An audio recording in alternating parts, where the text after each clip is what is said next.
18 years old yung pinag-uusapan natin dito, guys. No? 18, Pero mo, kaka-18 lang, 4 a.m. ng madaling araw after mo mag-18 years old, umalis ka.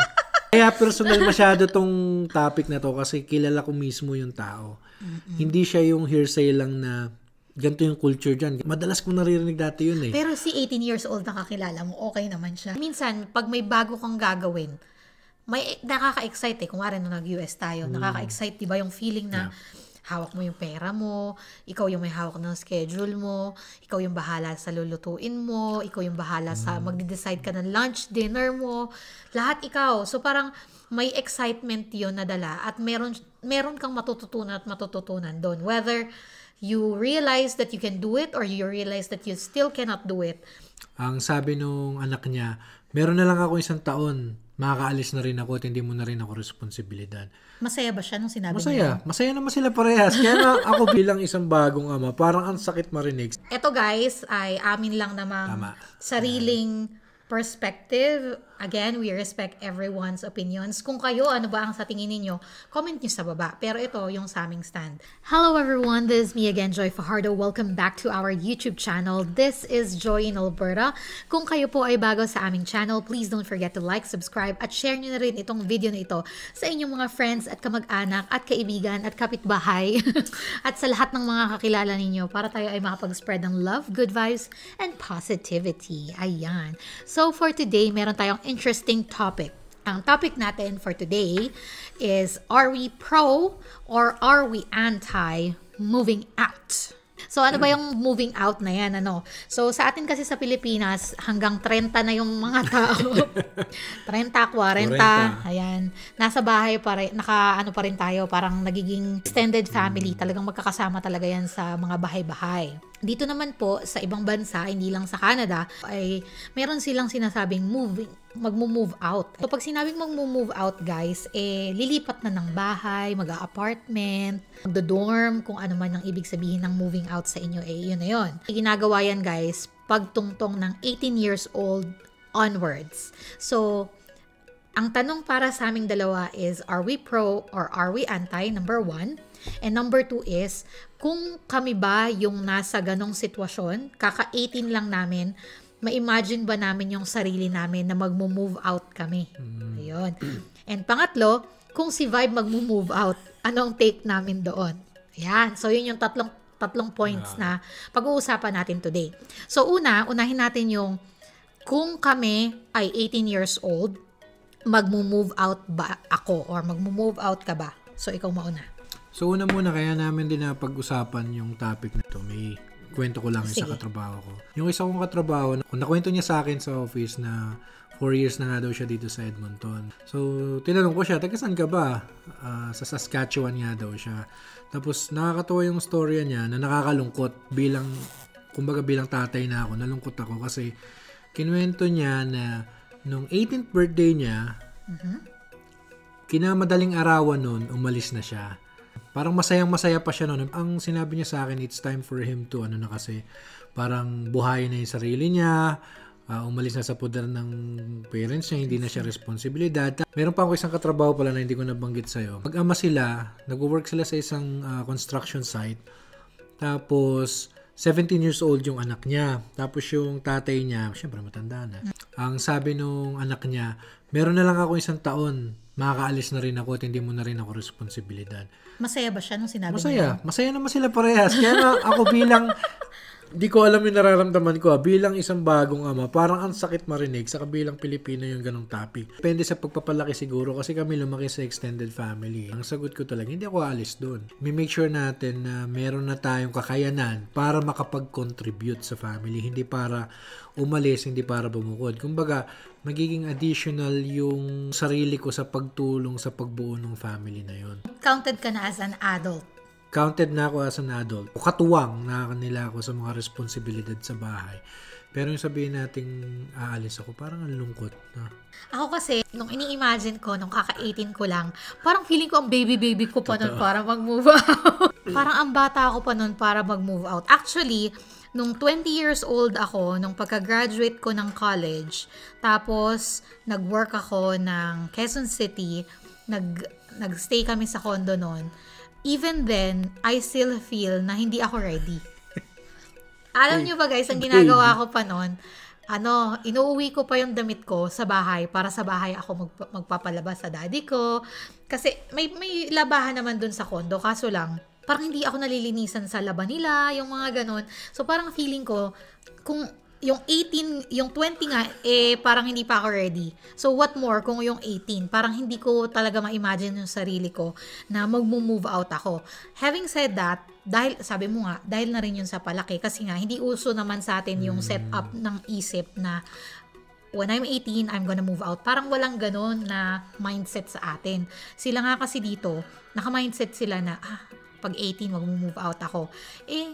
Yun lang. So, sa akin, ang sagot ko, kung mag-move out ako nung 18 ako, hindi ko talaga ma-imagine na mag-move out ako at 18. I don't think I am capable. I don't think I am mentally ready, emotionally ready, and even physically ready to move out of the house at 18. So, yun lang yun sa akin. So, pareho tayong no dun sa kung tayo mag-move out. Kung si Vibe, pagdating ng panahon, mag-18 siya, mag-move out siya, anong masasabi mo? Paano mo, kung RN si Vibe? Akin kasi, ang ano ko dyan, papalakihin ko siya kung paano ako pinalaki. I respect the Canadian culture, pero pipilitin ko, kasi alam ko naman na tama lumaki ko na family-oriented, lumaki rin naman ako na alam ko yung responsibilities, diba? Alam mo na merong mga bills na kailangan bayaran, so gusto ko makuha din ni Vibe yung ganong mindset na hindi naman ibig sabihin na 18 ka na, kailangan mo nang umalis at hindi ka na responsibilidad ng father mo. Ngayon, kung nadala ng peer pressure, tama ba? Nadala siya ng peer pressure na lahat ng mga classmates siya nagmo-move out ng 18 years old. Siguro kakausapin ko lang siya na, anak, di ba? Vibe, makinig ka, Vibe. Makinig ka.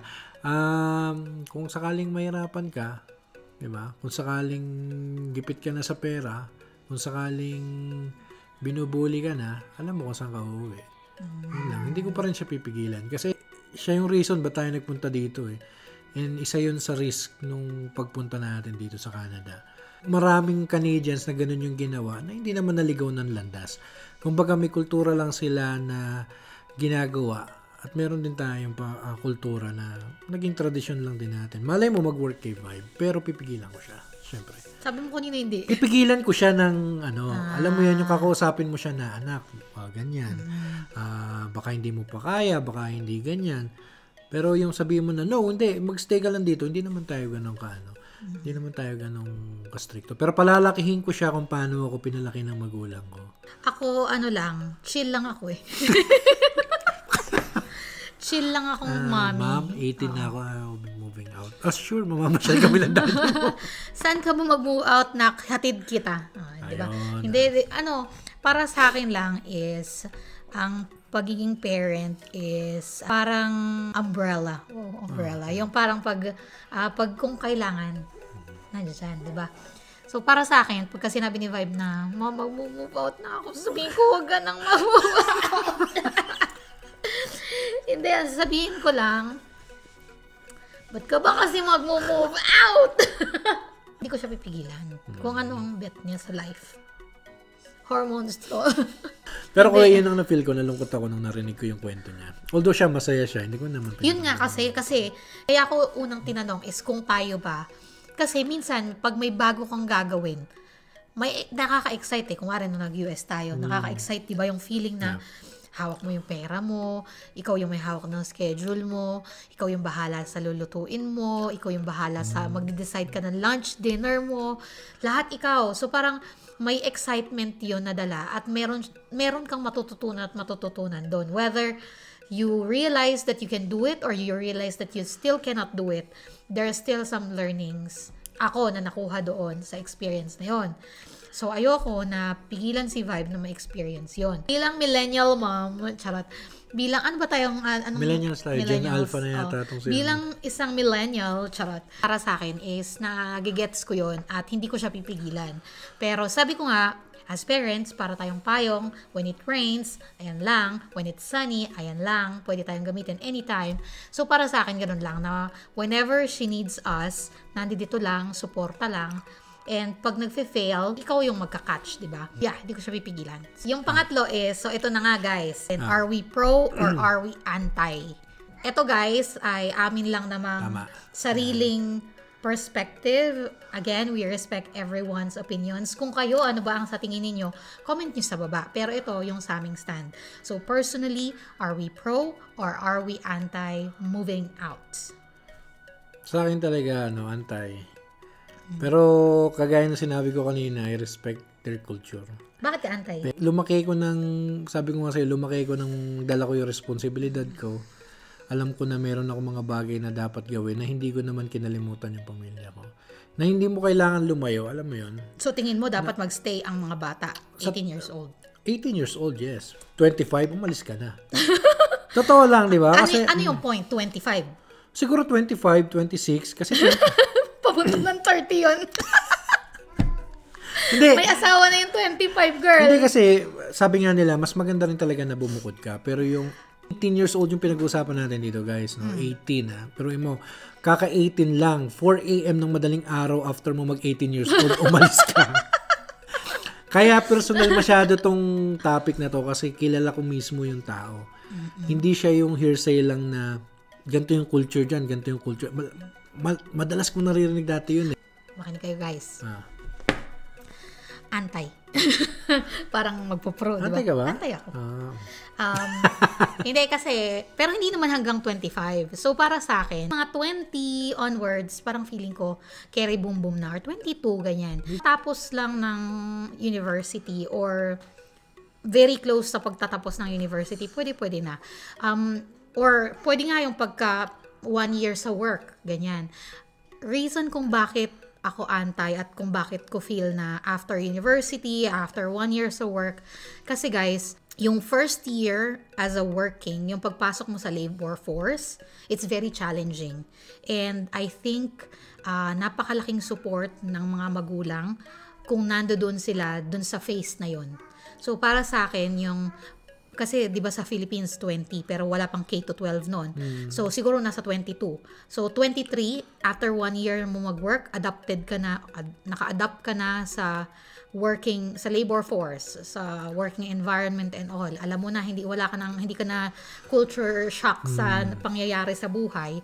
Yun, pwede na siguro. Before then, para kasing ang daming nangyayari sa university and then kids are moving out on top of all the projects, of all the things na kailangan nilang gawin sa university. I feel na it's too mentally draining para sa mga bata. Yun yung pakiramdam ko. And also because I read this book. Ayan, sinabi ko sa'yo kanina. I read this book, Whole Brain Child, I think is the title of the book. It's about neuroscience. Applicable for both young children and adults. And sabi nung writer nung book, parang may part ng brain ng tao, ang tawag niya ay upper brain.